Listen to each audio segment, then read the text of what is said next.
sinon je vais oublier. Tu fais tout systémie.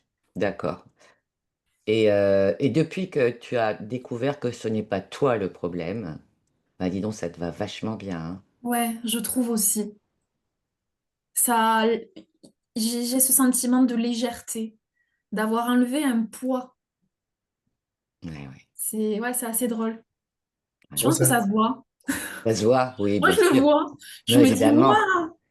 Mais tu sais, quand on dit ça se voit, c'est beaucoup en termes d'énergie. Mmh.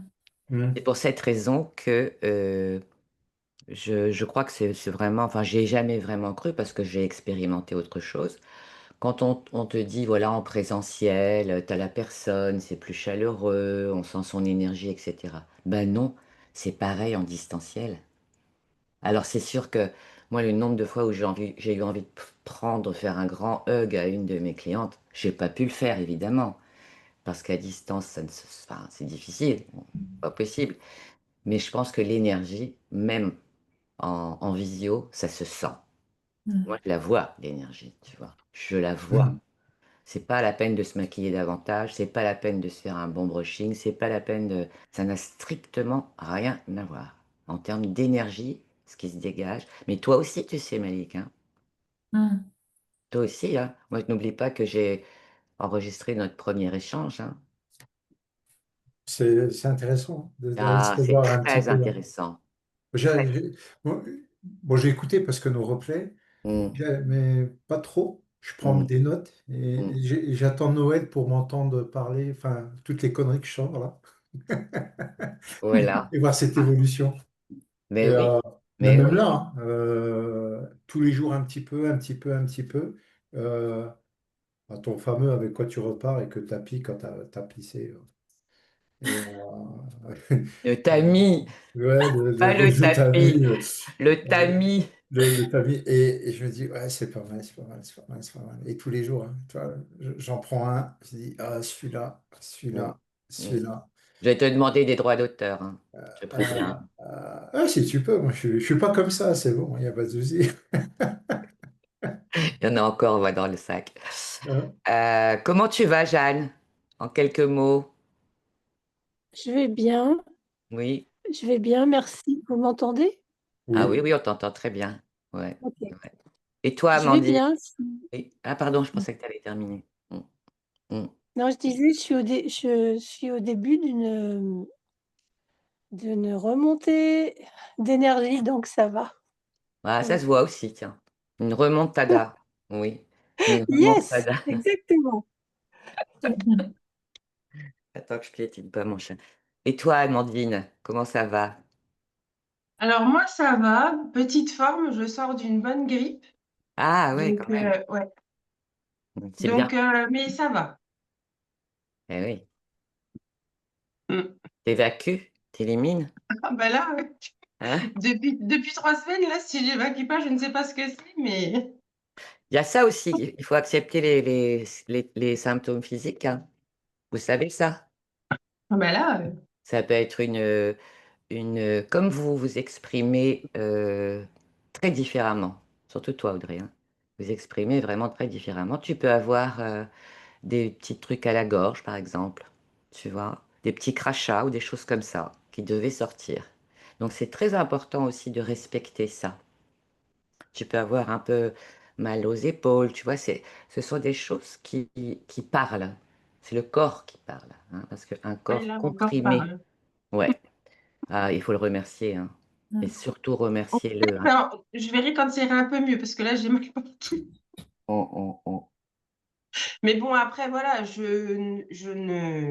ne force pas. Tu vois là, je non. suis là, parce que bon, ça va déjà quand même beaucoup mieux depuis hier, mais sinon j'aurais pas insisté, hein. Je veux dire Oui, après, oui, oui, bien sûr, mais mmh. d'accepter, hein, Ouais, mais d'accepter. oui. Ça peut être Mmh. des gros coups de pompe, des gros coups de barre, parce que tout à coup, tu vois, par exemple, Audrey, quand tu me dis: «Je me sens plus légère et tout», bah, le corps, il le sent ça aussi, tu vois? Donc ça peut être de la fatigue.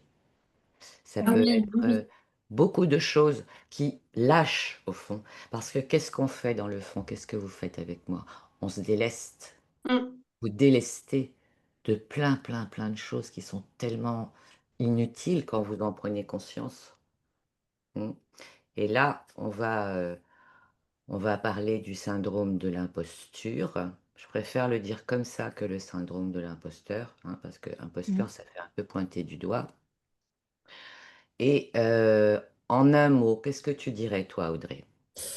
Qu'est-ce que c'est Euh, selon toi? Parce qu'il y en, a tout et n'importe quoi hein, qui se dit. en une phrase, je dirais un manque de posture intérieure. Ça fait un peu écho du coup à ce qu'on a vu précédemment. Mais Oui, mais en c'est un gros, raccourci. C'est un voilà. raccourci. Hmm. Effectivement, et vous allez comprendre. Manque ou absence, peut-être plus, peut-être une absence. Le Ah, manque, totalement, je totalement. préfère l'absence au manque en Oui. termes de mots. Euh, pff, non, tu vas voir que il y Hmm. a des manques dans le syndrome de l'imposteur, de l'imposture, pardon. Hein, il y a vraiment, bon, et clairement, vous allez comprendre, parce que je vais vous en parler à la fin, pourquoi, effectivement, je dis que, voilà, quand il y a une posture défaillante, c'est le syndrome de l'imposture qui s'immisce, d'accord, qui prend la place. D'où l'importance de la posture, parce que vous allez voir que dans la posture intérieure, juste, en tout cas de la façon dont moi je vous accompagne dans la posture et que j'accompagne l'ensemble de mes clients, dans la posture, il y a toutes les nourritures nécessaires et suffisantes pour ne plus alimenter le syndrome de l'imposture. D'accord? L'imposture, c'est quand il n'y a plus de posture. Mais pas que. Vous allez aussi découvrir pas mal de choses sur l'imposture et heu, comprendre que ça fait partie, de la santé mentale quand même, l'imposture, hein, le syndrome de l'imposture. C'est dans les, pas dans les pathologies, mais dans les stress chroniques, dans la santé mentale, notamment dans les entreprises et cetera et cetera. OK? Donc c'est un sujet quand même assez fort. Donc toi, tu me dis, bon, donc tu me dis que c'est quand il y a une posture, ou un manque de posture tout simplement, pas avoir peur des mots. OK, c'est ce qui a été dit dans le live précédent. Toi Malik, je t'entends pas. Mets ton micro, après tu le fermeras. Bah, le remède, hein, c'est de la posture, hein, voilà, pour Oui, faire mais qu'est-ce court. que c'est le syndrome de Euh, l'imposture? c'est cette incapacité à évaluer ses aptitudes et ses compétences, Mmh, tu vois, ce qui mène au doute de soi, là où je dis oui, là je prends ça, la deuxième partie. tu vois, Bah, parce que et, le doute te met dans une et la embarrassade. peur de ne pas être à la hauteur, Ah, clairement, clairement. tu vois. Puis du Quoi coup, bah, d'autre? tu es en mode sabotage, quoi. Oui. Mais, il faut comprendre pourquoi. L'essentiel, c'est de comprendre pourquoi. Parce qu'après, une fois qu'on a dit: «Voilà, c'est du l'auto-sabotage» et cetera, ça change rien du tout. Hmm. Quand on comprend l'origine, tu vois? Et coucou les amis, elle peut être aussi systémique, hein, donc Ah, on ratisse large intéressant. en systémie, d'accord? Hmm. Pas que, mais elle peut être aussi, depuis l'origine structurelle, hein, de l'enfant. C'est important de savoir ce qu'elle comporte, comment elle se manifeste, parce qu'elle génère des gros risques psychosociaux, hein, dans les grands groupes dans lesquels je suis allée, ça génère vraiment des gros, gros, gros risques psychosociaux. Donc ce sont bah, des syndromes chroniques, d'accord? Qui altèrent la santé physique, OK? Alors on n'en est pas là, parce qu'il y a plusieurs niveaux, hein, dans le syndrome de l'imposture. Hem, toi, qu'est-ce que tu dirais, Amandine? Alors moi, je verrais, quelque chose comme le fait à force de toujours vouloir, répondre, aux attentes des autres, on en oublie en fait qui on est. Il y a un petit peu de ça, il y a un petit peu de ça. Oui, ça fait partie des conséquences, mais c'est trop tard, Mmh. tu vois? C'est trop tard. OK. Jeanne? Je dirais, ne pas être dans sa place, Mmh. dans sa posture, donc dans soi, donc être en décalé et ne pas vouloir y aller ou ne pas pouvoir y aller dans sa place, mais je ne sais pas pourquoi et j'ai Mmh. besoin de comprendre pourquoi. D'accord. Il y a un petit peu de tout ça. Alors, on parle du syndrome, hein, de l'imposture, donc c'est quelque chose à prendre au sérieux quand même. On peut l'appeler aussi le phénomène de l'imposteur ou l'expérience de l'imposture. D'accord? Donc, c'est une forme de doute maladif qui consiste essentiellement à nier ou occulter la propriété de tout accomplissement personnel. OK? C'est-à-dire que ça concerne aussi bien les personnes qui font très bien leur job, par exemple, que les personnes qui ont un scénario d'échec, voilà, répétitif. OK? Donc, vous allez voir qu'il est quand même assez pernicieux, ce syndrome. Hem, donc les conséquences, bon, vous les avez à peu près pas toutes citées, mais ça va dans le même sens. Alors, comprenez bien que le syndrome de l'imposture est étroitement lié à la santé mentale, d'accord?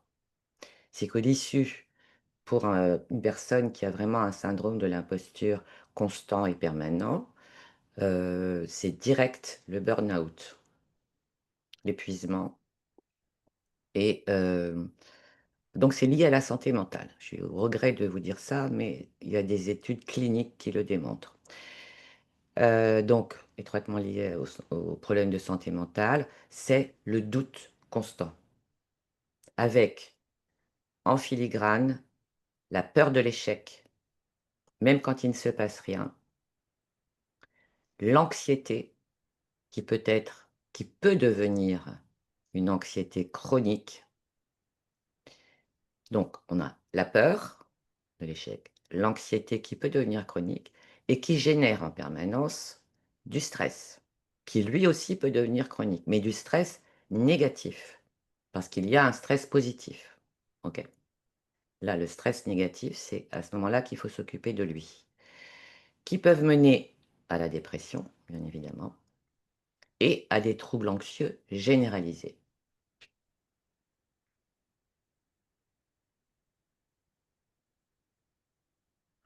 Donc, on a parlé d'anxiété, on y reviendra tout à l'heure. Bien évidemment, quand un individu doute continuellement de ses capacités, c'est la démolition du self-esteem, de l'estime de soi. Ça, c'est une grande entreprise de démolition, d'accord? Donc, c'est pourquoi on reconnaît les personnes qui vivent ou qui traversent, hein, le syndrome de l'imposture, parce qu'il peut être provisoire, il peut être lié à une situation actuelle ou il peut être constant, ce syndrome. Donc comme ce syndrome, il ravage l'estime de soi, forcément ça rend difficile d'accepter les éloges et la reconnaissance de leur réalisation. Vous avez compris? Toi, tu es là, tu es dans le syndrome de l'imposture, tu es anxieux. Tu as, une estime un self-esteem dans les chaussures et tout à coup, vu de l'extérieur, on vient te dire: «Écoute, Malik, clairement, tu as fait vraiment un très, très, très bon travail et puis, vraiment c'est formidable». Donc c'est pire encore et c'est pourquoi on dit parce qu'on dit beaucoup de bêtises aussi, on dit qu'une personne qui ne sait pas accepter de compliments, de reconnaissance, d'éloges, ne peut pas accepter. Ce qui est encore plus fort, eh bien, c'est une personne effectivement qui, traverse le syndrome de l'imposture. D'accord? Et donc, bien évidemment, ça affecte aussi les relations, que ce soit les relations interpersonnelles ou les relations professionnelles. OK? Et c'est plus fréquent que vous ne le pensez. C'est important, si tant est que ce soit possible évidemment, c'est tellement important de savoir accepter un compliment. Tellement important. Qui accepte les compliments facilement ici? Vous pouvez juste lever la main, hein. Allez, n'hésitez pas, hein. Mezzo, mezzo? Ouais. Oui, je sais, Yannick. Mezzo, mezzo. Moi, Ouais, je dirais ça juste s'apprend. Oui. oui, mais depuis très peu de temps. Depuis que tu es avec Tata Anita? Presque. Bah oui. Ça, c'est un C'est signe, ça. ouais, ça, c'est un signe très fort. Une personne qui n'a même pas lu, enfin, c'est même pas une question d'humilité, mais au moins la sagesse, parce qu'elle peut tout à fait ne pas y croire, sachant qu'un compliment, c'est pas forcément de la flagornerie, c'est pas forcément de la flatterie. Moi, je fais un compliment quand je pense qu'il est juste. Tu vois. Quand une personne ne peut pas, c'est même pas qu'elle ne veut pas, c'est elle ne peut pas accepter cette reconnaissance, ce compliment, là, vous êtes dans quelque chose d'extrêmement fragile au niveau du self-esteem. Et il n'y a rien de pire pour quelqu'un qui aime complimenter ou encourager, etc. Il n'y a rien de pire que de voir qu'un compliment tombe dans le caniveau, quoi. C'est vrai.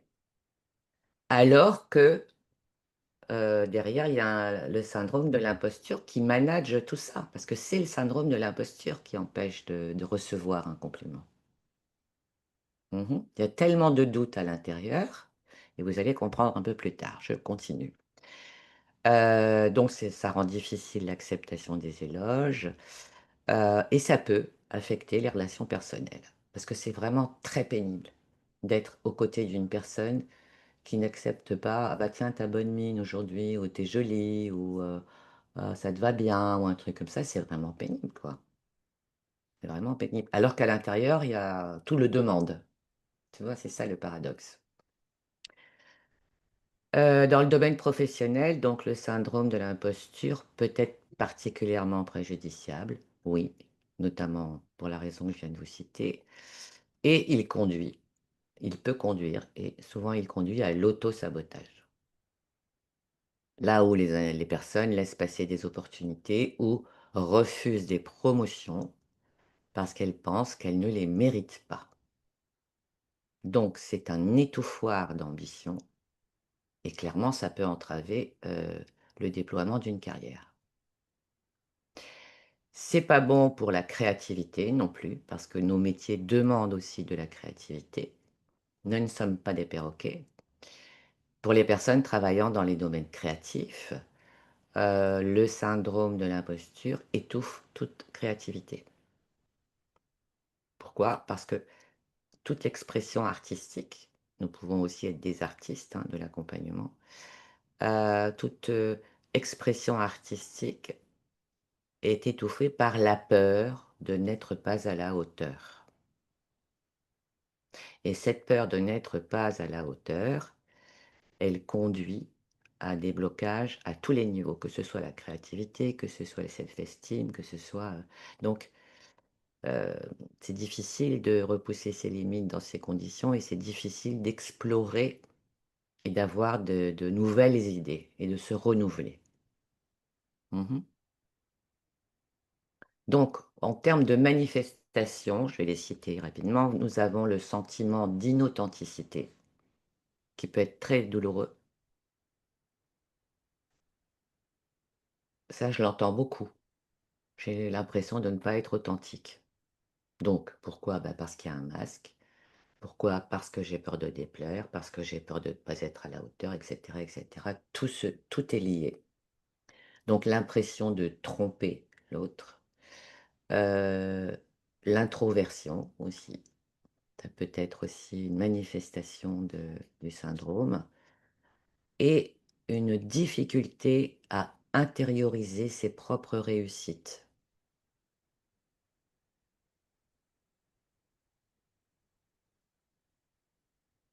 Il y a un besoin d'être remarquable, sinon rien. Remarquable et remarqué et reconnu par ses pairs. Alors, il est tout à fait légitime, le besoin de reconnaissance.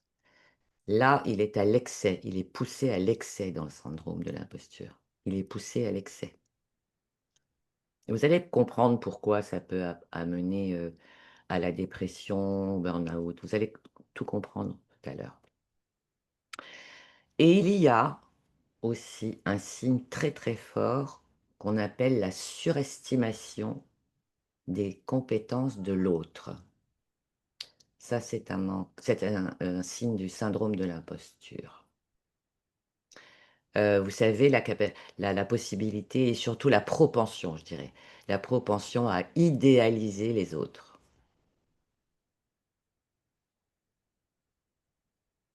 Sous-entendu, je ne serai jamais à la hauteur, à sa hauteur.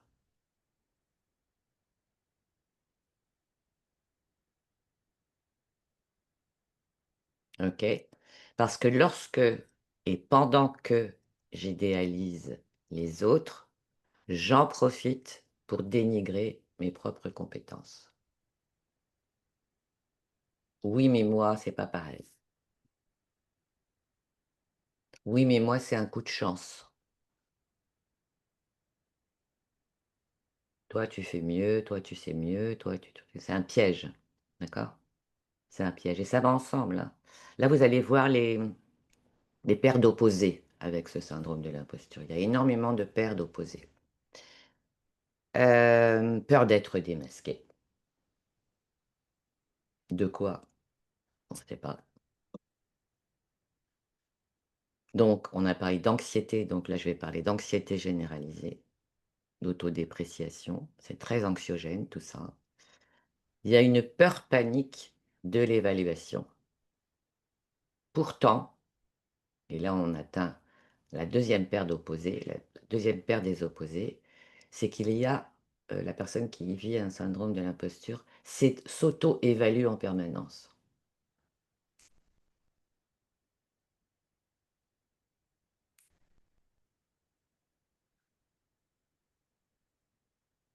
Donc, mais il y a une peur panique de l'évaluation. Un endroit où je vais être évalué, alors que moi, je m'auto-juge en permanence, sans savoir que je vis un syndrome de l'imposture. OK? Donc, peur de l'échec, ça on en a parlé.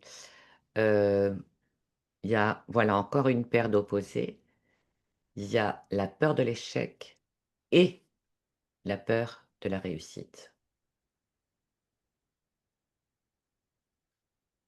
C'est étonnant, ça, la peur de la réussite. Je viens après. Je viens après. Je t'ai pas oublié. Non, non, c'est bon. Oui, la paire des opposés, vous comprenez, hein? Voilà, il y a quelque chose et le paradoxe et l'inverse. D'accord? Je te trouve brillante, et cetera, mais tu es tellement plus compétente que moi. Voilà, tu vois comment ça se passe, le syndrome de l'imposture? Tu vois? La paire des opposés. J'ai peur de l'échec et quand je gratte un petit peu, parce que ça, je le travaille beaucoup en supervision, hein, eh bien, je découvre que j'ai peur de réussir, en fait. Mmh mh. Parce que qu'est-ce que ça implique de réussir? Ça signifie pour moi qui ai toujours douté de moi, ça signifie que je dois tout refaire, quoi. Cette réussite vient me démontrer à quel point je me trompe.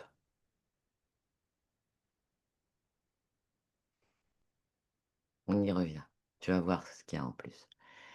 Et non seulement il y a une peur de la réussite, et il y a, et ça je l'ai vu très fréquemment aussi, que ce soit en entreprise ou chez les entrepreneurs, chez les accompagnants, les professionnels, une forme de culpabilité face au succès.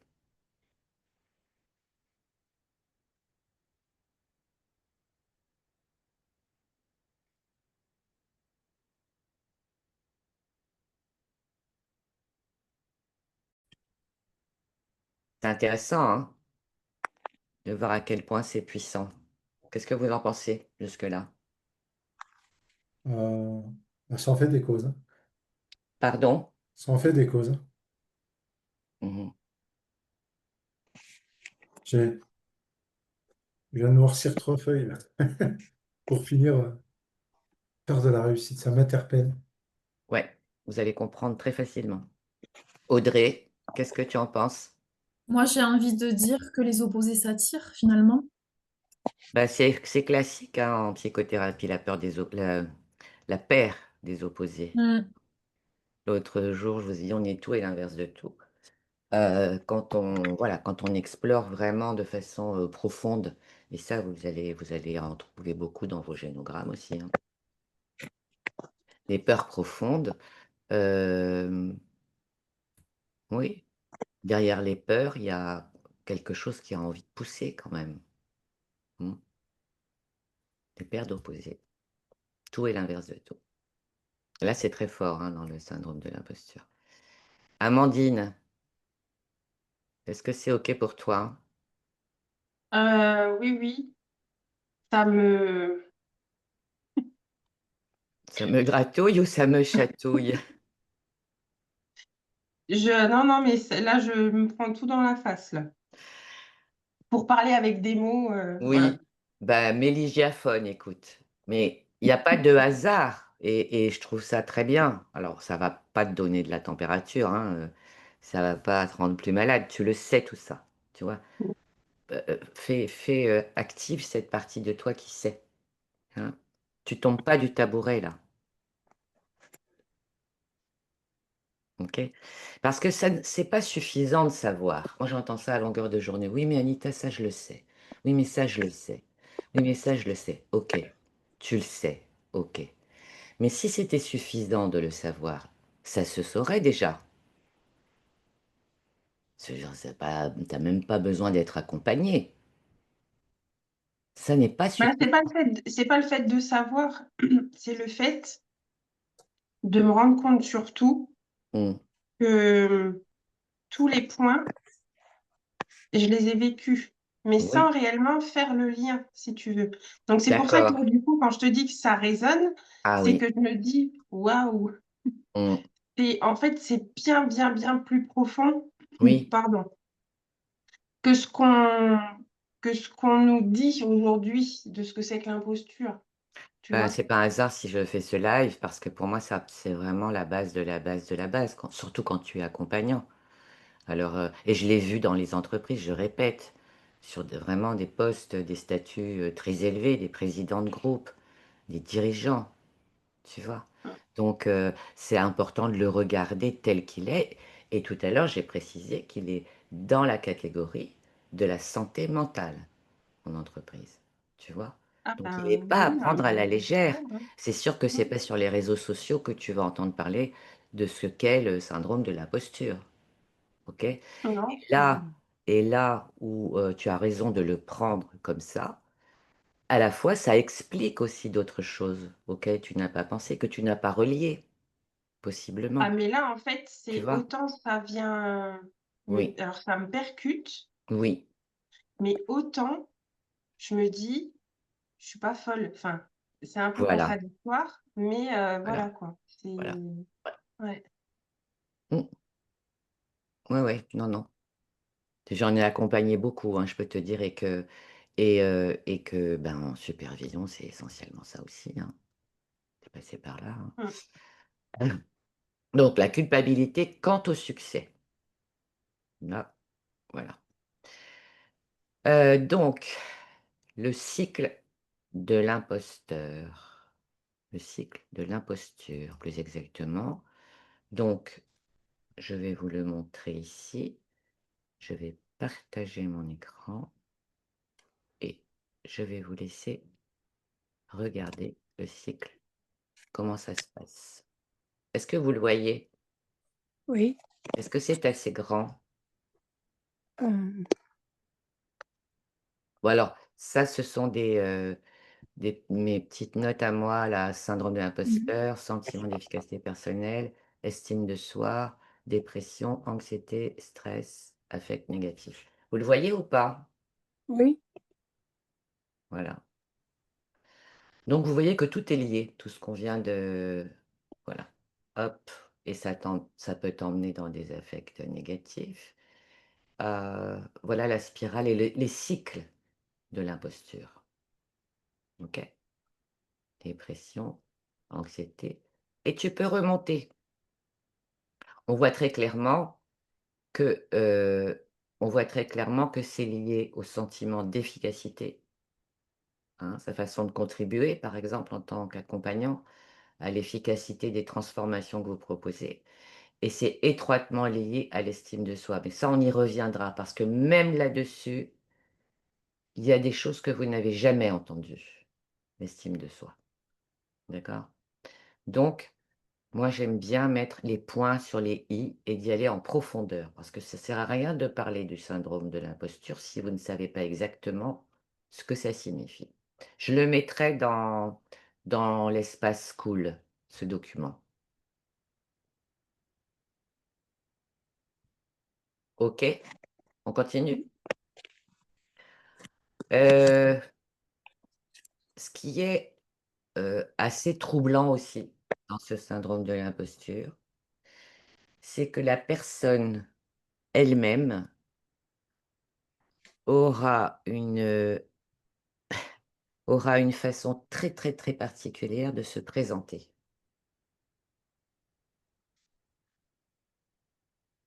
Pour vous taquiner, l'autre jour, je vous ai demandé de vous présenter. Parce que ça commence par des petites choses comme ça, OK? Peu importe, vous êtes pris au dépourvu, vous ne savez pas quoi dire et cetera, peu importe. Ça, c'est secondaire, d'accord? Mais la personne qui traverse ce syndrome, ne soit elle ne pourra pas répondre parce qu'elle aura peur de se tromper. Parce qu'elle aura peur de pas dire les choses essentielles, cependant les choses essentielles pour elle, c'est impossible à dire. Soit, elle dira, voilà, elle se dévalorisera, très subtilement.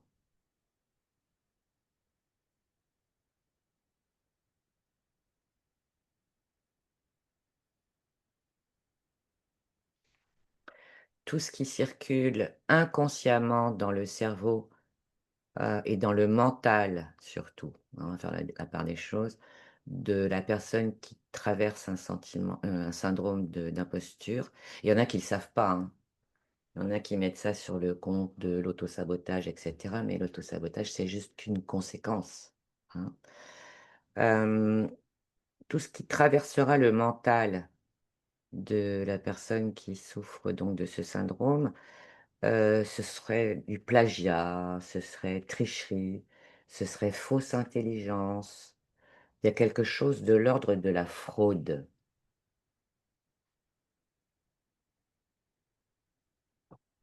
qui est relié au sentiment de honte.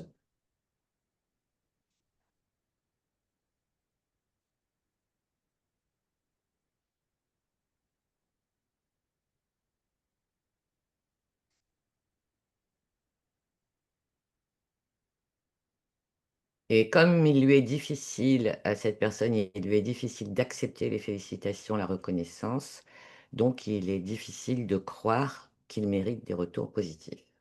Parce que, parce que lui, selon lui, c'est quelqu'un qui fraude. Pas méchamment, pas de façon, délibérée, mais il ne croit pas en lui. Voilà. On va voir pourquoi après. On va voir les racines de tout ça. Donc il a peur de répéter, il a peur de reproduire un échec. C'est lui qui va nommer ça d'échec. Moi, personnellement, j'ai enlevé ce terme de mon vocabulaire depuis très longtemps. Parce que je trouve que c'est un abus de langage. L'échec n'existe pas. C'est juste une tentative, une expérience qui ne s'est pas déroulée comme vous l'auriez souhaité.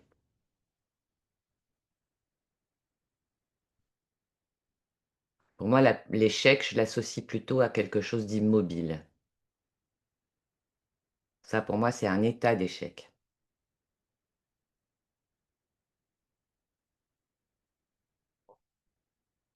Et alors le fait d'être découvert, mis à nu, ça c'est la pire des choses qui pourrait, arriver à quelqu'un qui traverse le syndrome de l'imposture parce que moi dans ces cas-là, je pose cette question: «Qu'est-ce qui pourrait arriver?»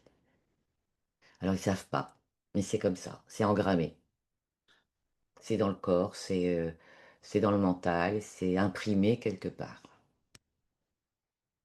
OK?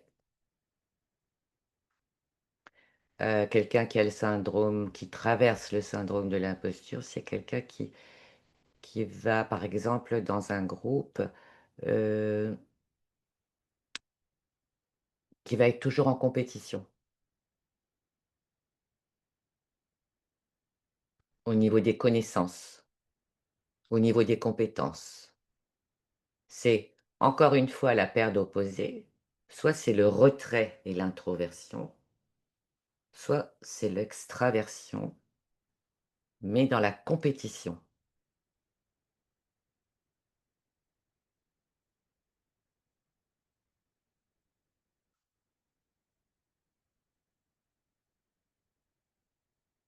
S'il échoue, c'est un drame, selon lui, hein, c'est un drame. Bien évidemment, sa hantise, c'est de répéter cet échec, mais et s'il a atteint un succès, sa hantise, c'est de ne pas savoir, de ne pas pouvoir reproduire ce succès.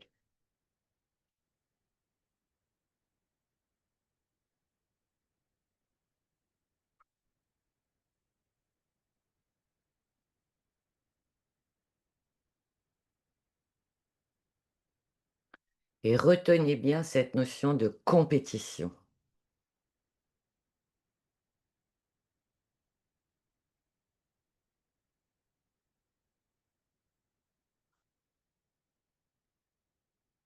Parce que il est pas dans le juste, il est dans le trop, beaucoup, beaucoup, beaucoup et de mieux en mieux et c'est une quête, sans fin. Mmh. D'où les burn-out, d'où, l'extrême fatigue et cetera et le chaos debout. Donc, dans les entreprises, c'est soit l'un ou soit l'autre. Soit il va viser des postes, au culot comme ça, parce qu'il aura énormément de choses à prouver. Soit il va chercher des postes, heu en deçà de ses capacités pour pouvoir, donner le change, hein, pour être sûr de ne pas se tromper. Et toi, dans les jeux psychologiques, c'est un contrôlant, c'est, voilà, c'est quelqu'un qui a besoin de beaucoup contrôler. Comme il ne se sent pas fiable et qu'il doute de tout, t à tous les étages, c'est fragile. Vous comprenez ça? À tous les étages, c'est fragile et à tous les étages, il y a un paradoxe. Il y a une paire d'opposés, à tous les étages.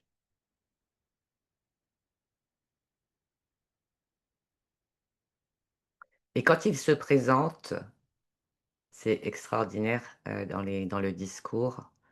J'ai des souvenirs absolument incroyables parce qu'après j'ai vraiment bien connu, ces personnes-là pour les accompagner.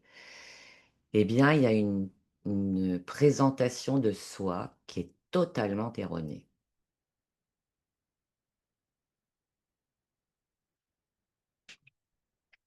Pas, pas librement et délibérément, dévalorisante, mais complètement erronée.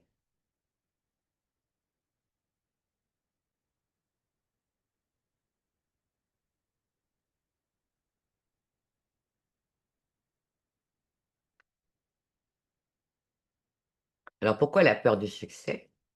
Je reviens, vers toi Malik parce que vous allez comprendre. Je vous ai dit un peu plus haut que le syndrome de l'imposture empêche d'intérioriser ses capacités, c'est-à-dire d'en faire ses propres capacités, de reconnaître, ses propres capacités. Donc comme il n'intériorise pas son potentiel, ses compétences, il ne peut pas intérioriser ce succès. Il ne peut pas se dire: «C'est grâce à mes compétences».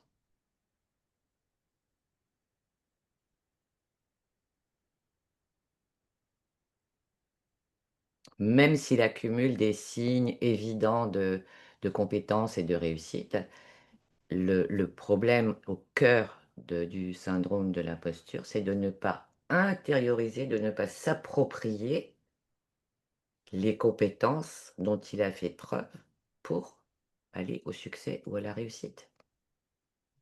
Si vous écoutez une personne qui traverse ce syndrome, elle va vous dire: «Oui, mais c'était un coup de chance. Oui, mais ça a été un concours de circonstances. J'ai eu beaucoup de chance». Comme si c'était un accident heureux, mais un accident. Mmh. Donc vous comprenez aisément que toutes ces manifestations et toutes ces conséquences, heu, provoquent une pression intérieure et des tensions intérieures à peine supportables, sur la longueur, sur le terme. Ajoutez à cela les fuites d'énergie, parce qu'il y a pas d'alignement, comme si c'était un double personnage, hein. D'autant que, sa seule motivation, enfin une de ses seules motivations étant de, de ne pas donc s'approprier, ses propres compétences et tout, de douter avant tout parce qu'il a appris comme ça. Donc il est motivé essentiellement à alimenter et à être conforme aux croyances et aux espoirs exprimés par les autres.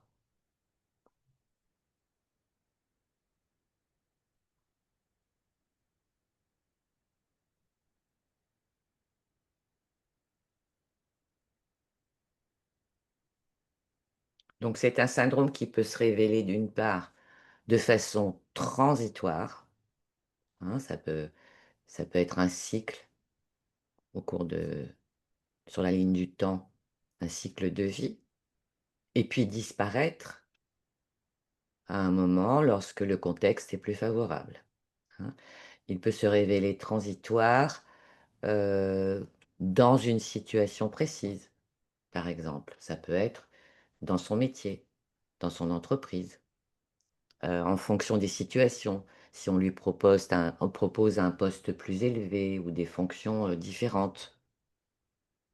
Il peut être transitoire ce syndrome de l'imposture et il peut aussi, heu, être persistant, quelle que soit la situation, quel que soit le contexte et ressenti de façon continue.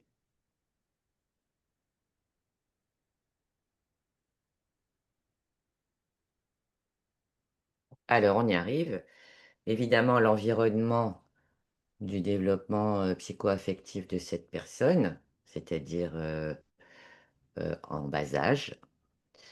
Bien évidemment, l'environnement psycho-affectif et le contexte familial peut sensibiliser sensibiliser à l'expression d'un syndrome de l'imposture.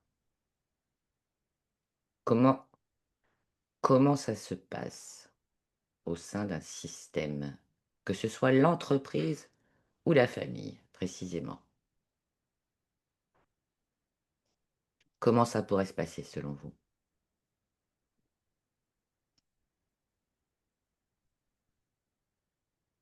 Vous pouvez recycler ce que j'ai dit précédemment, que ce soit dans un système familial ou dans un système entrepreneurial ou, entreprise, milieu entreprise, c'est, la compétition,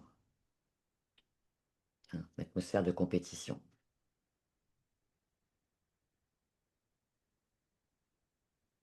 une atmosphère de concurrence qui existe aussi au sein d'un système familial. La compétition sur les notes au collège, la compétition sur, le sport, la pratique d'un sport, la compétition à tous les niveaux. Hem, Créant un environnement extrêmement, stressant pour le coup. Créant de la concurrence aussi, dans une fratrie par exemple.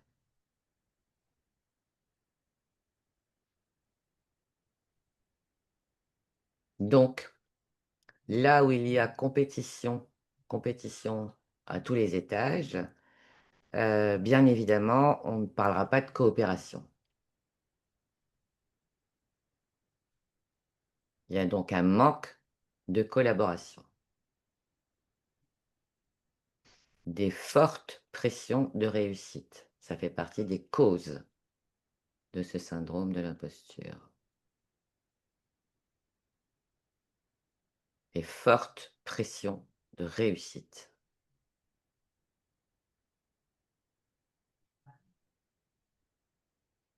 Un sentiment d'isolement parce qu'il n'y a pas de collaboration. Tout le monde se tire dans les pattes.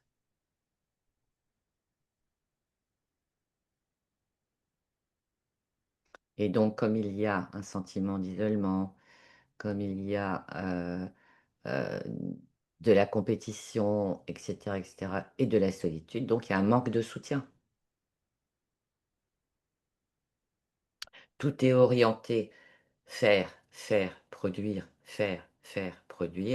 Tout est orienté sur la performance. Plutôt vous êtes assis? Plutôt que l'apprentissage.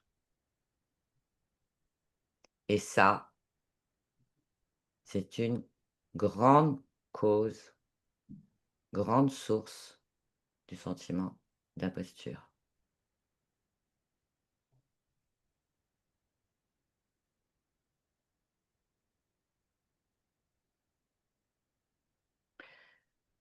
Est-ce que ça fait sens pour vous?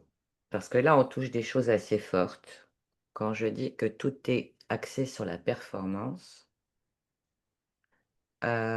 plutôt que sur l'apprentissage, vous allez comprendre que tout ça, c'est très cohérent dans le sens où la performance, ça implique tu n'as pas le droit à l'erreur.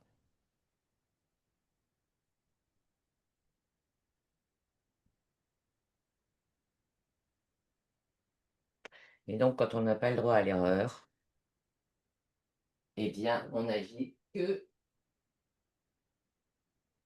dans une pression maximale. Qu'est-ce que c'est que cette lumière épouvantable là? C'est vrai qu'on commence à être en hiver, j'ai pas prévu la ring light.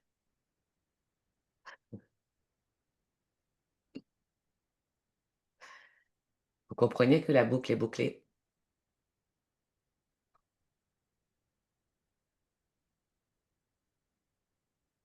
Audrey,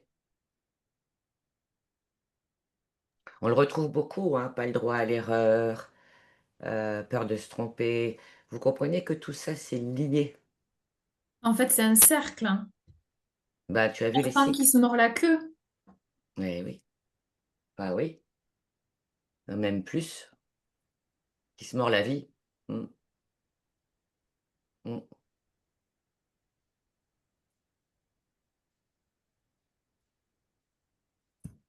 Jeanne, qu'est-ce que tu en penses de tout ça? Qu'est-ce que t'en es où?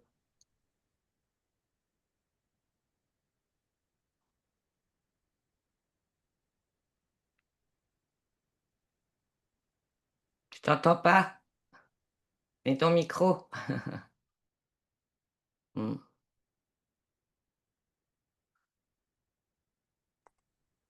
mmh, Je prends fort tout ça depuis le début. mmh, Je Mais j'en suis très contente mmh, parce qu'en fait, je reconnais plein de choses, mais mmh. comment tu le dis, c'est plus profond encore et plus fort encore. mais je le reconnais, ces choses. Mmh. Euh, Bah, le serpent, gratifie-toi de ça déjà, tu vois? Quand ça résiste pas, c'est qu'il y a quelque chose en toi qui avait une petite idée quand même, tu vois? Parce que c'est pas sexy, c'est ce que je disais tout à l'heure, c'est pas sexy. Ce sont pas des sujets sexy. Mais quand on les comprend et qu'on les approfondit, eh bien déjà, ils deviennent un peu plus sexy. Parce que c'est vachement important de comprendre ce qui se passe. oui. Et le serpent qui se mord la vie, c'est vraiment très. Enfin, je le vois vraiment, quoi. Mais après, par quel endroit commencer à toucher pour On y sortir vient, on y de là? vient, on y vient. D'accord. Merci beaucoup. On y vient, Jeanne. Alors, pas comme ça, hein. Tu sais très bien que je fonctionne pas comme ça et que j'ai pas de baguette magique. Et jamais je ne dirais ça vient comme ça de d'une minute à l'autre. Non. Parfois, c'est l'histoire d'une vie. Mais déjà, j'ai un grand principe dans ma façon d'accompagner Jeanne. C'est que déjà, comprendre ce qui fait sens pour toi, sans Mm, juger, tu vois, sans juger, mais comprendre déjà, accepter de regarder et de comprendre, c'est déjà faire un pas vers la transformation. mm, Tu vois? Parce que tu ne peux pas mm, transformer ce que tu ne comprends pas. mm, Tu vois? Donc c'est comme un éclairage. Tu vois? C'est éclairer le chemin. Quand tu comprends que finalement, quand tu as peur de te présenter et quand tu pourtant réussi quelque chose et que tu comprends pas pourquoi tu as encore peur, bah là, tu as compris. mm. Tu as compris Ouais. que c'est aussi la peur de réussir ou la peur de ne pas savoir reproduire ce succès. Tu vois? Mhm. Et c'est important. Ça fait pas tout de comprendre, mais c'est important de comprendre le processus pour pouvoir le dérouler dans l'autre sens. Ouais. C'est ça. Merci à toi. Qui veut? Merci, Anita. Je t'en prie. Malik, Amandine, ça va? Audrey? Ça va. On continue, on déroule? Yes. Vous voulez la porte de sortie, hein, j'imagine. Elle est où l'issue de secours? Bah, déjà une direction, même si tu nous donnes pas l'issue de secours, tu vois. Où est-ce qu'on sort? Elle est où la porte? Mais c'est Mm. ça, c'est ça. Et comment pu l'apprendre? Oui, c'est laquelle? C'est laquelle? C'est quoi? La porte de secours. Oui. C'est surtout ça. Vous avez compris dans les grandes lignes, hein. Je répète que c'est vraiment, voilà, dites-vous, félicitez-vous de ne pas avoir dérapé dans la santé mentale, hein, dans le voilà, dans les trucs lourds. Félicitez-vous de ça. Vous avez beaucoup compensé certainement, mais félicitez-vous de ça. Hem, je suis désolée, mais les messages parentaux valent à 60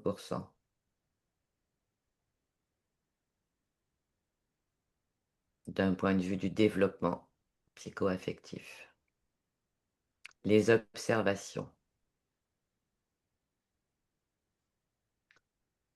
heu, l'importance pour les parents, des études, de certaines études, les exigences parentales favorisent l'émergence du syndrome de l'imposture, quelle qu'elle soit. Même si vous n'avez pas fait de grandes études, si vous avez fait un autre choix, il y a eu ce passage, ce moment où, heu, vous avez ressenti qu'il fallait être à la hauteur.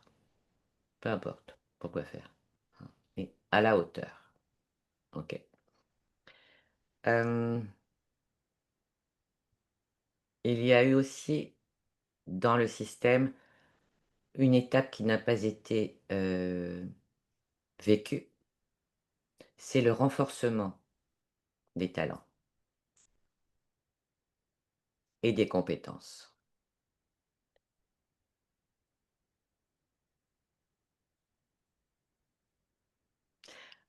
Et le renforcement des compétences qui n'étaient pas dans les normes du système familial.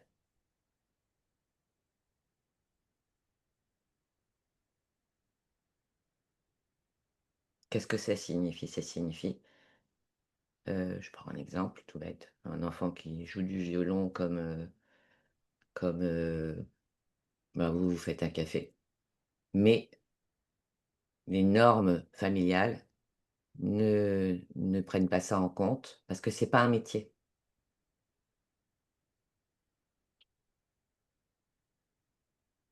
Donc là, il y a une absence de renforcement, d'accord?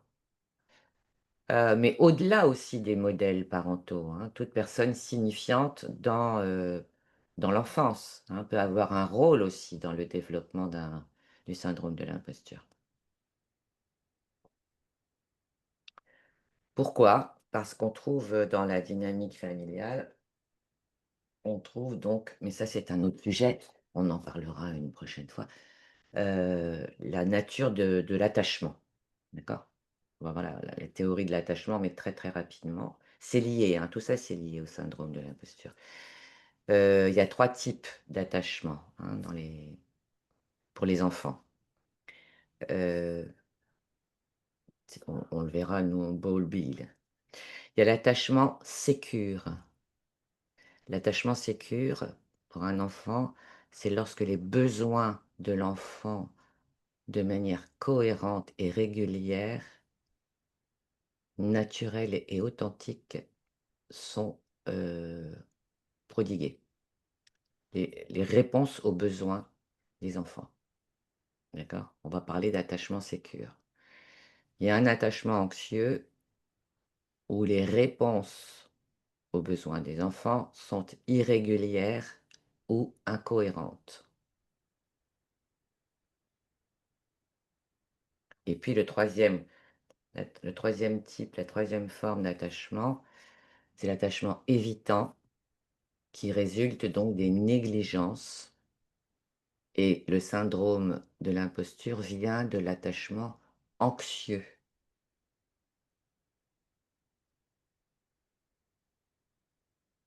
Je répète, l'attachement anxieux vient de réponses irrégulières aux besoins de l'enfant. Irrégulières ou incohérentes.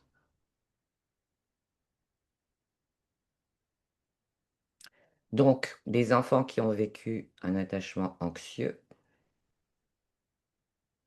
parce que hier, mon père me disait ça, puis aujourd'hui, il me dit autre chose. Ou alors, il y a 2 mois, ma mère m'a pris dans les bras et puis là, il se passe plus rien. Donc c'est ça, incohérent et irrégulier. D'accord? On n'encourage pas, on ne renforce pas les talents et les compétences de l'enfant, mais on privilégie, dans certains systèmes, on privilégie la performance. On va reconnaître et on va encourager un enfant qui performe, qui ramène des bonnes notes, qui est le premier à l'école, qui, fait tout, super bien et ça crée aussi un syndrome de l'imposture parce que l'enfant n'est reconnu que pour ce qu'il fait très bien. Le reste, ça n'existe pas.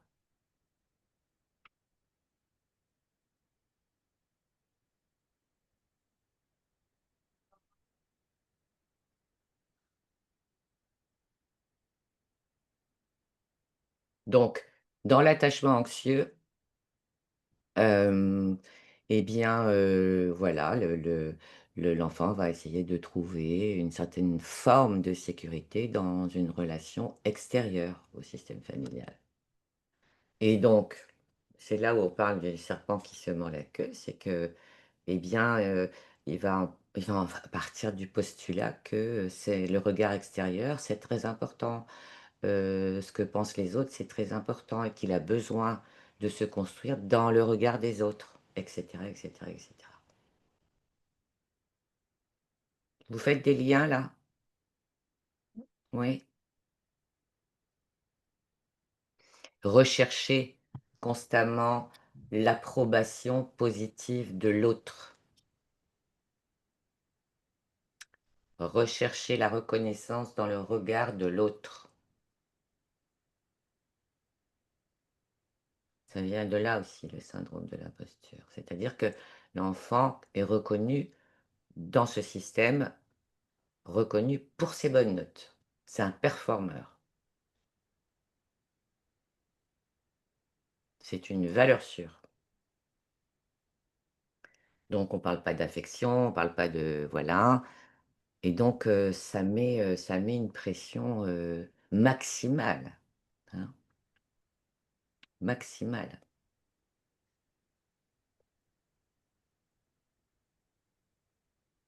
Audrey, ça va? Mais je me reconnais beaucoup, donc du coup, je réfléchis. Je sais. Mmh. Parce que j'allais presque demander, mais finalement, est-ce que c'est pas aussi l'enfant qui comprend que en ayant des bonnes notes, Absolument. il aura peut-être ce qu'il recherche. Que des bonnes notes. Que des bonnes notes. C'est pas d'avoir une bonne note de temps en temps et puis, voilà, puis rentrer tranquillou à la maison en se disant: «Bon, j'ai eu un 8 ou un 9, ça va pas changer le cours des choses» et cetera, tu vois? Et si tu veux, ce sont les normes, du système familial, les valeurs du système familial et bah, c'est quand même structurel, hein, c'est quand même un contexte structurant, qu'on le veuille ou non. On y passe quand même toute son enfance.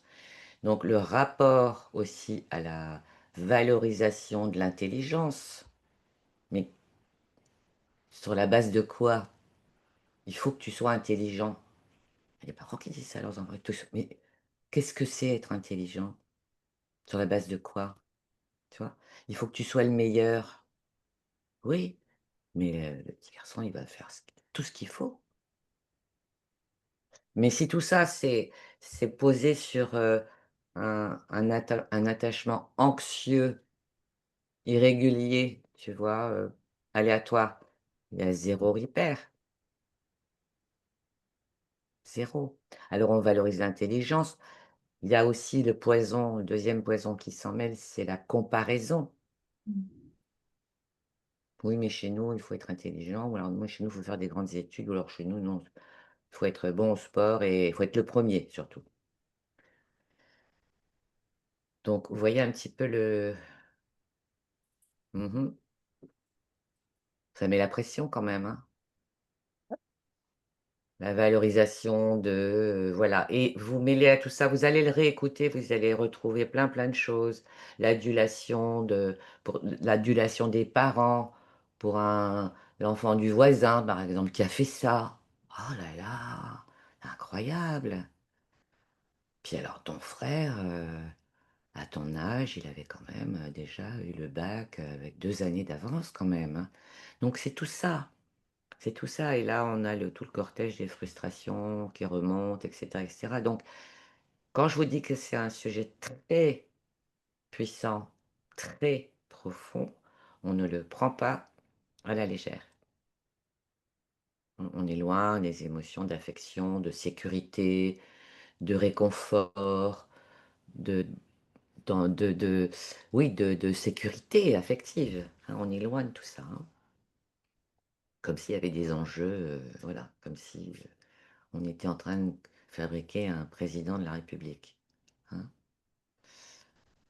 Si tant est que ce soit très compliqué, hein, parce que franchement, ça a pas l'air Ouais, très s'il est comme Macron, c'est pas compliqué. ah, c'est pas compliqué, hein, non. Ouais, si vous voyez que ce que je veux dire. Ouais, on va voir. Oh, c'est pas compliqué maintenant. C'est même plus la peine de faire l'ENA, hein. Bon. Ouais, non, non, non. Ouais, non, Ouais, non, ouais, non. ouais. Polytechnique non 3000 plus. milliards de dettes, ouais. Ouais, non, c'est Ouais, bon. c'est bon. On peut y aller, hein. Oui. Et ils chantent tous, Ah, on a de la nous marge. ils chantent tous, «Nous rien à foutrons, vous rien à foutrez, il rien à foutre, ENT». Tu vois? Non, mais c'est vrai, quand tu réfléchis, il suffit juste d'être narcissique, un peu psychopathe et le tour est joué. Narcissique, il faut être méprisant et borderline. Mmh. Donc il y a la comparaison et là, encore une fois, l'enfant sera amené à s'auto-comparer aux autres parce qu'il sera comparé par ses enfants pour certaines de ses qualités et toujours pour des compétences. Des compétences sociales, des compétences, heu, intellectuelles, des compétences, des compétences. D'accord? C'est tout juste si on ne dit pas, voilà, enfant social vs enfant intelligent. Voilà, quand il y a des critères comme ça, c'est, irrespirable pour un enfant. Mmh. Et puis, il y a des familles où c'est sur l'argent, hein. Et après on s'étonne, bah, qu'il y ait des personnes qui aient des rapports à l'argent, plus que dysfonctionnels, tu vois? Oui, mais alors lui, il est plus brillant que toi parce qu'il ramène quand même tant par mois, le fils machin. Mmh. Donc l'absence de renforcement, évidemment, les comparaisons, et les sentiments d'imposture appris, hérités et renforcés. OK. Donc tous ces messages pourront contribuer à l'élaboration de croyances irrationnelles sur soi-même, de croyances erronées qui trouvent leurs origines, évidemment dans l'éducation de l'enfant, et dans tout ce qui construit ce syndrome de l'imposture. Parce que ce fameux syndrome de l'imposture, il se retrouve, moi je pense toujours à un client que j'ai eu il y a très très longtemps. Il se retrouve partout. Ce jeune homme qui avait vraiment des qualités assez extraordinaires ne se sentait pas à la hauteur d'épouser cette femme. Et il est là aussi, hein, le syndrome de l'imposture. Il peut se trouver aussi, dans, la vie au quotidien. «Bah, non, je pourrais jamais, aller dans ce club sportif parce que c'est pas pour moi» ou «Je pourrais jamais, je dis n'importe quoi, mais voyager en première classe, parce que voilà», ouais, des choses comme ça. C'est lié à l'argent, c'est lié à sa propre valeur et surtout son self-esteem. C'est ça qui est terrible et toujours de renvoyer toujours un enfant à sa notion de compétence, bah, c'est passer vraiment à côté de choses, essentielles aussi. Il est là le syndrome de l'imposture, hein. C'est pas: «Est-ce que je suis bon? Est-ce que je suis mauvais?» c'est pas que ça. Il est là le syndrome de l'imposture.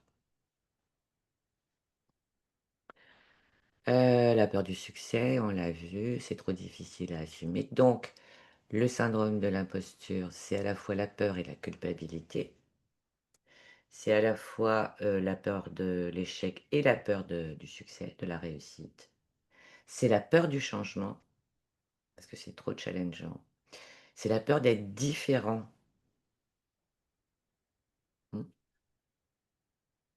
L'autre jour, je vous parlais de ce phénomène de dire: «Ah oui, mais il y a moi, puis il y a les autres là-bas, loin». Mmh.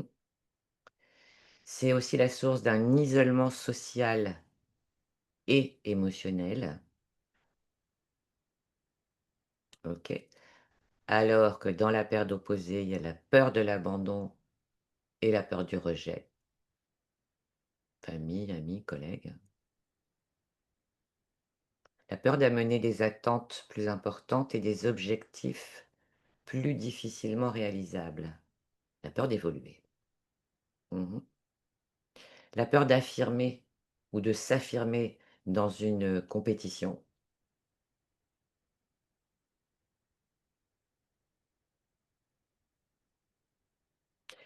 et la pression constante ressentie de devoir toujours, toujours, toujours se surpasser et toujours, toujours, toujours mieux faire. Et figurez-vous que dans certaines pratiques, on parle du syndrome de l'imposture et du perfectionnisme. Parce qu'on a tendance à croire que le perfectionnisme, c'est moins important. Ça fait autant de dégâts.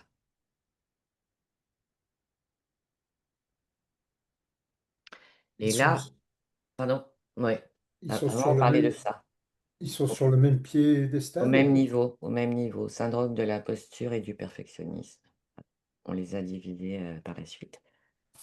Donc, les solutions. Vous comprenez bien que la personne qui ressent, qui traverse, hein, parce que ça peut être aussi, un syndrome traversé, qui laisse quand même quelques petites séquelles, mais qui se traverse, démontre une instabilité émotionnelle, grande instabilité émotionnelle. Donc, hem, notamment en termes d'auto-évaluation, d'expression des émotions, justement, il y a une grande instabilité émotionnelle. Donc, moi, je prends l'apport toujours de l'intelligence émotionnelle, toujours. C'est vraiment de revenir en son centre et de trouver une stabilité dans sa manière de vivre les émotions, d'aller les chercher les émotions, d'accord? Il y a rien à gérer, hein, je vous en prie, hein, n'utilisez jamais ce terme. Il y a rien à gérer dans les émotions, hein. Elles sont juste à traverser, elles sont juste à comprendre et effectivement, tout est émotionnel dans l'impact, heu, dans ce qui impacte de manière importante le syndrome de l'imposture. Donc essentiellement, une stabilité émotionnelle et moi je parle de réhabilitation de l'estime de soi. Alors pareil, on parle d'estime de soi, mais il n'existe pas qu'une seule estime de soi. Voilà. Dans mon monde, il y a 4 genres d'estime de soi, d'accord? Il y a la basse estime de soi, il y a la haute estime de soi et il y en a 2 autres. Parce que l'estime de soi, ça se travaille pas, uniquement, l'estime de soi, hein. OK? Voilà, voilà et puis, beaucoup de confiance aussi. Mais là, pareil, heu, comment peut-on ne travailler que la confiance en soi? Euh, Comment on fait pour travailler la confiance en soi? C'est une question. Comment fait-on quand il y a zéro estime de soi et zéro amour de soi?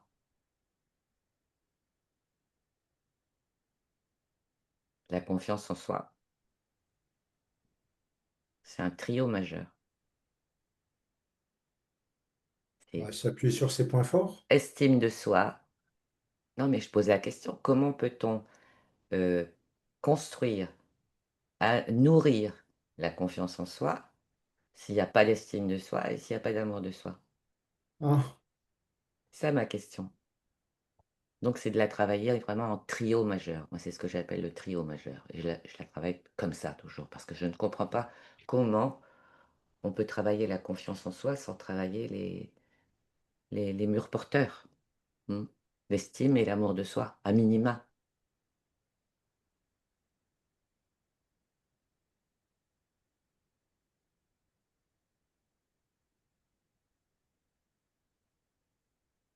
Donc travailler l'intelligence émotionnelle et la stabilité, surtout trouver un endroit où, où il y a quelque chose à l'intérieur qui dit: «Mais ça, tu le sais». Travailler sur l'autorisation d'apprendre et de se tromper. C'est ce que je vous dis en premier quand vous entrez dans un accompagnement. Si vous n'acceptez pas de vous tromper, si vous n'acceptez pas de faire fausse route, bah, vous allez perdre un temps fou. C'est important de s'autoriser à faire fausse route et de se tromper. C'est la meilleure formule pour apprendre. Mmh. C'est important que ce soit clair ça et intégré. Parce que là aussi j'entends toujours: «Mais Anita, ça je le sais, oui je le sais, puis l'erreur est humaine, puis machin, puis truc». Oui, mais en situation, apparemment, tu l'as oublié ou alors tu le sais mais tu l'as pas intégré. Et ça sert à rien que ça reste dans le bocal. Ça sert à rien de croire que l'on sait. Ça n'est d'aucune utilité. Mmh. C'est important de se tromper et même de prendre du plaisir à se tromper, OK? Et ça, le syndrome de l'imposture, il autorise pas ça, d'accord? Bah, oui, ça nécessite une une connaissance de soi, mais très très orientée, justement, imposture, hein. C'est pas la connaissance de soi holistique, mais c'est vraiment orienté sur ce syndrome de d'imposture avec tout ce que vous avez entendu sur ce syndrome et vraiment d'aller sur ce chemin-là pour, essayer de savoir où vous en êtes aujourd'hui. Émotionnellement, où vous en êtes, dans l'idée de vous tromper, dans l'idée d'avoir envie d'apprendre, tout simplement, d'avoir le temps d'apprendre, mmh, d'avoir le temps, de prendre le temps d'apprendre, mmh, et puis, voilà, tout ça, c'est très, très, très, très émotionnel, donc la première des choses à faire, c'est aller dans les ouais, oui, il y a des choses que vous pouvez comprendre déjà, mmh, des choses que vous pouvez comprendre de vous-même, hein, de vous-même. Et puis il y a la supervision aussi. J'en parle parce que je vais ouvrir aussi des créneaux qui n'étaient pas possibles cette semaine. Mais, vraiment si, alors je vais ouvrir des créneaux offerts et puis des créneaux payants, d'accord? Parce que c'est important aussi, heu, l'accompagnement c'est donner, recevoir et c'est important d'être aligné avec ça. Donc, il y aura, allez 3 ou 4, je j'ai pas beaucoup de créneaux. Il y en aura 2 offerts et 2 payants. Des supervisions, bah, comme tu as connu, Amandine, tu sais, 30 minutes offertes, qui sont déjà pas mal, hein, Oui, oui, ouais. tu Bah, sais? puis ce que j'ai finalement, fini Voilà, par faire, après le cette déclic semaine. libérateur. Ouais, Mmh, ouais, ouais, voilà. C'est déjà pas mal, hein. 30 minutes, c'est pas mal. mmh. Ouais. Voilà, donc si tu veux le tenter, Jeanne, vraiment je te privilégie parce que toi tu l'as jamais j'imagine que tu l'as jamais fait. Non, Bah effectivement, ça me fait j'en Saisis ai l'opportunité, je vais pas travailler, gratuitement toute ma vie, tu vois? Donc je combien? sais ce que ça vaut, donc tu vois, c'est du temps, c'est mon temps et je le fais avec grand plaisir. Il y en aura 2 offertes et 2 payantes pour ceux qui voudront, prendre, les 30 minutes. Mais déjà 30 minutes, tu sais, tu peux poser pas mal de choses et il y a vraiment des petits miracles en supervision, hein, parce qu'on fait focus là-dessus. Et je Oui, Anita, mais confirme. Mmh? j'en j'en ai envie, en fait, j'en ai eu envie déjà la semaine dernière, mais quelque part, alors syndrome de l'imposteur ou pas, je me disais que je me sentais pas assez, avancée par rapport à ce que enfin bref. OK, OK. Je ne sais pas en fait. Chacun ses Mais freins. j'y pense beaucoup. Bah, oui, mais enfin bon, la supervision, c'est fait pour les avancés et les pas avancés et c'est fait pour les experts et pour les débutants et pour ceux qui se lancent et pour, tu vois? Donc va voir ce que c'est. Ouais, Écoute, les gens qui en parlent, hein, c'est des gens qui se lancent, c'est des gens qui sont des gens d'activité, qui font des gros chiffres. C'est à tout moment de la vie, la supervision, tu vois? OK. Et moi, je dois une partie de ma longue carrière à la supervision, hein. Sans trop de sorties de route, tu vois? Donc c'est un support, précieux, préciosissime, tu vois? Mais je te force pas, c'est offert donc heu Non, non, mais et c'est quand ça, je parle je d'opportunité, c'est important aussi de se saisir, tu vois? oui, Parce que si tu vois? C'est pas je il y sais en a 2 l'autre qui sont pas payantes, mais je vais être très claire avec toi, il y en a 2 qui sont pas payantes. Je sais pas, moi j'ai saisi toutes les opportunités dans ma vie, quand j'avais pas oui. d'argent et quand j'en avais. Tu vois? C'est important aussi que tu te bouges. Mmh, Eh oui, je dis pas ça pour moi, hein. Moi, ça change rien pour moi. Mais c'est important oui, aussi que tu te réveilles, oui, même si que tu penses que c'est pour les avancées, bah, tu poses la question. Tu me poses la question et je te réponds: «Non, c'est pas que pour les gens avancés, c'est justement pour y voir clair et pour prendre une direction», parfois, tu vois? C'est génial, tu viens de me répondre à la question que j'aurais posée par, Beh, message, oui, en fait. beh, oui, c'est Ouais. important, tu peux pas le deviner. En plus, si tu as jamais été supervisé, tu peux pas le deviner et je comprends, mais pose des questions et je t'ai répondu et j'ai tout de suite pensé à toi. Donc tu vois? Mais sache que moi, je peux pas vouloir pour qui que ce soit. Mmh.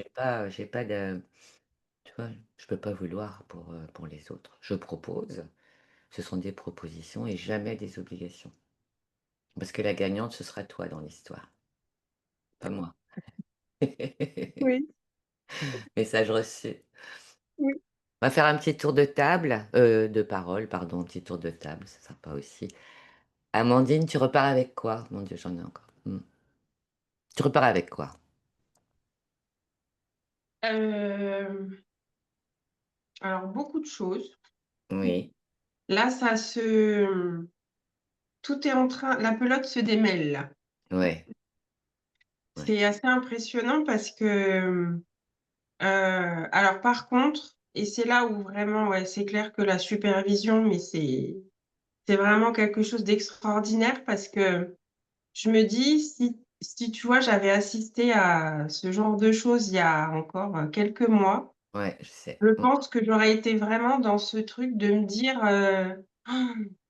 Mmh, de pas voir en fait le côté positif que je vois aujourd'hui en me disant: «Ben, OK, maintenant que tu sais, mmh, tu vas pouvoir justement, ben, avancer et aller plus mmh mh. loin» et Oui. donc heu, c'est assez, là j'ai la tête, comme Mmh, ça, partie. mmh, Donc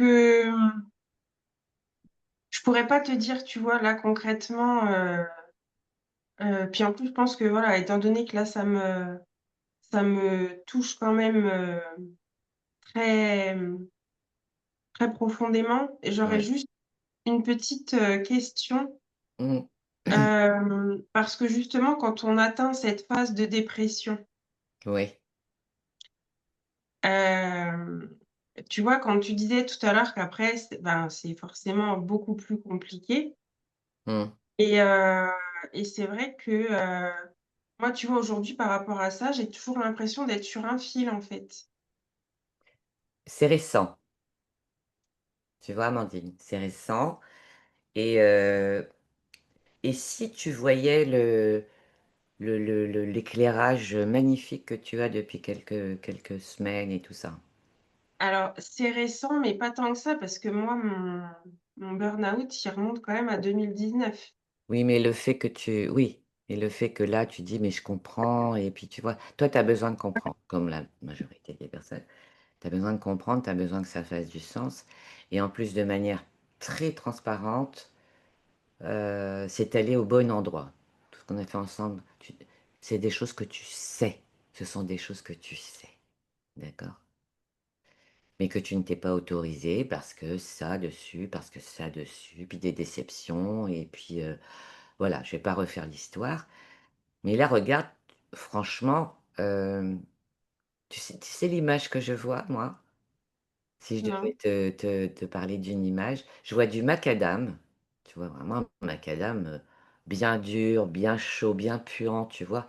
Et je vois une petite fleur qui pousse, tu vois? Ouais. C'est pas une Mmh. pelouse, Non, non. c'est pas un petit jardin, c'est du macadam, tu vois?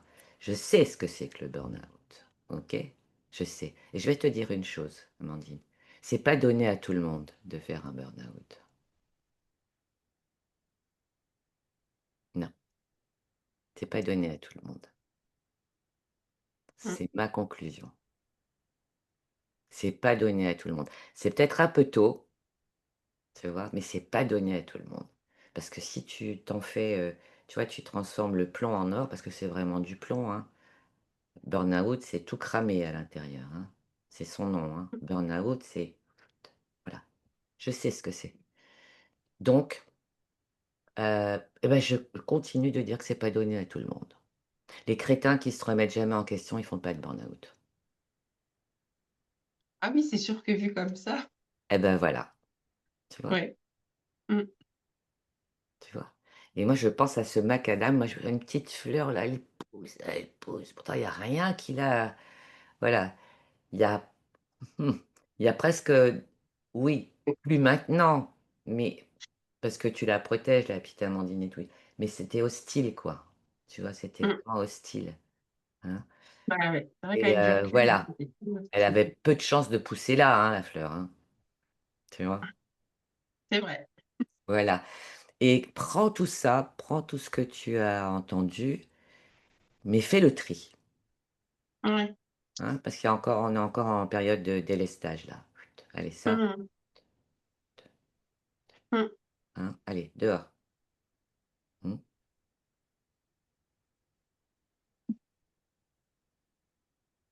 OK. Ça marche. Ça marche? Audrey, tu repars avec quoi? Dans ton tapis? Qu'est-ce qui m'a dit ton tapis tout à l'heure? Dans ton tamis? Alors, moi, cette Fatigue. session, Pardon. pour moi, c'est comme si tu m'avais placé un miroir. Mmh, Tu m'avais passé un miroir que j'avais mise, enfin, porté à mmh, bout de bras mmh, mmh, mmh, et mmh, que je m'étais identifiée à chaque fois. Ah, mmh, là, tu es là. Là, mmh, tu te places ici. mmh. Et je trouve que c'est quand même agréable. Ouais, Il y a ce petit truc qui reste agréable de se dire, j'en oui, suis là, je m'identifie là. voilà, j'ai compris, j'ai Oui, compris, j'ai compris. c'est un Et petit peu, surtout, ne pas t'identifier. oui. Tu as reconnu des choses de toi, des parties de toi, que tu es en train de travailler encore, ça. Mais tu n'es plus cette petite fille qui se mettait la pression pour, porter les meilleures notes. Mhm. Oublie pas, tu l'es Mhm. plus. Donc toi, tu es en mesure en tant que femme, tu es en mesure en tant que femme de la féliciter cette petite fille. Parce qu'elle a vraiment, elle aura tout fait pour être aimée, quoi, hein. Et que la meilleure des choses qui puissent lui arriver, c'est déjà de s'aimer elle. Parce qu'elle le mérite, en fait. Oui, finalement, c'est de lui prendre la main et de lui dire, Exactement, exactement, tu vois? Exactement. Même pour l'imposture, tu vois? Parce que je voudrais quand même ajouter quelque chose, c'est qu'on est personne n'est à l'abri de ce syndrome, hein, personne. Ça touche, les milieux médicaux, ça touche, les grandes finances, ça touche, tu vois? Personne. Mais il y a quand même un terrain favorable à l'émergence du syndrome de l'imposteur, qui est ce terrain de l'enfance, un contexte structurel. OK? C'est pas pour faire l'apologie de la systémie familiale, mais quand même, soyons réalistes, soyons pragmatiques, c'est un fait, OK? Et quand on voilà et quand les adultes ne savent pas donner de l'amour, ils donnent de la performance, hein? C'est chouette, chouette. Merci beaucoup Audrey. Malik, tu repars avec quoi? Sur ton tapis? Là, on peut le dire comme ça, hein. Pour le coup, Ton tapis volant? Ouh! euh, une conclusion, je vais prendre du plaisir à me tromper, Ouais. vraiment. Mmh. Je vais vraiment kiffer. Ah oui, oui, oui. Et pourquoi? Parce que de voir comment se construit ce syndrome-là et de voir comment il se manifeste, les conséquences, on peut Ouais. s'identifier facilement dans notre parcours. Et ce qui me rassure, c'est que bah, c'est un cycle. Pas forcément. Le Parfois, il est cycle, persistant.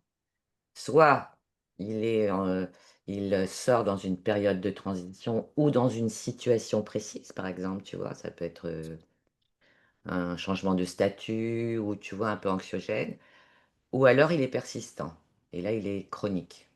bah, justement, je vais faire le lien avec ce rapport au temps. Exactement. Tu Oui, vois, ce tout à temps fait. vertical et Oui, cette tout à notion-là, fait. je vais pas l'oublier Oui, c'est à l'instant T ce qui se passe. Donc c'est pour ça que je le Mm, formule sous forme de cycle. mm. Je vais me dire qu'est-ce qui se passe là à ce moment-là. Enfin, d'analyser, de constater ces manifestations, ces conséquences, Oui, peu oui, importe. Alors, si je me trompe, bon, bah maintenant, je pense que prendre du plaisir à se tromper, c'est déroutant. Prendre du plaisir à se tromper, c'est un truc de fou, quoi. C'est contre-intuitif, mais en même temps, c'est un peu se dire, ouais, l'amour de soi, ouais, pourquoi pas, ouais, je suis comme je suis ouais, et c'est comme ça qu'on crante, quoi, en se trompant. ouais. Et surtout le plaisir d'apprendre. Ouais, Parce le que plaisir, ouais. apprendre, c'est voilà, j'ai Mm, échangé avec une jeune femme qui était d'Henri Père, tiens. J'ai échangé tout à l'heure et elle me dit: j'ai compris que, c'est le chemin et la destination en même mm, temps. mm. Ouais, comment tu te nourris, quoi. Voilà, c'est le chemin, l'essentiel, c'est le chemin. Avant, elle croyait que c'était le chemin et il y en a d'autres qui croient que c'est la destination et elle me dit: «Non, j'ai compris une chose, c'est que» je vais aller à la chair de poule, c'est que c'est et le chemin et la destination et donc c'est apprendre et ben, c'est se tromper aussi. C'est accepter de se tromper, vraiment et on apprend beaucoup plus vite parce que ça fait déjà un point en moins. Mmh. Ça, c'est vraiment une injonction qui vient du haut, hein. Ça, c'est une injonction qui vient du haut, hein. Interdit de se tromper. Waouh! Vous vous rendez compte? C'est lourd quand même, hein. C'est lourd, hein. Ouais, clairement. Ouais. Tu veux partager quelque chose, Jeanne, ou c'était bon pour toi? Non, c'est bon pour moi, merci. J'ai pas encore tamisé, j'ai beaucoup, beaucoup là, j'ai besoin de de prendre, du silence et du temps toute seule pour, relire, repenser. Merci. Mmh. Je te souhaite une belle soirée. La rediff, Ouais. on l'a. Je l'ai mise dans Repair, Ok. bah, je vais la mettre, dans l'espace cool. Je m'en mêle les pinceaux. Je vous souhaite une bonne soirée. Merci Pareillement. Merci Anita, toi beaucoup. aussi. Pour vos applaudissements. Au revoir. Au revoir. Merci beaucoup.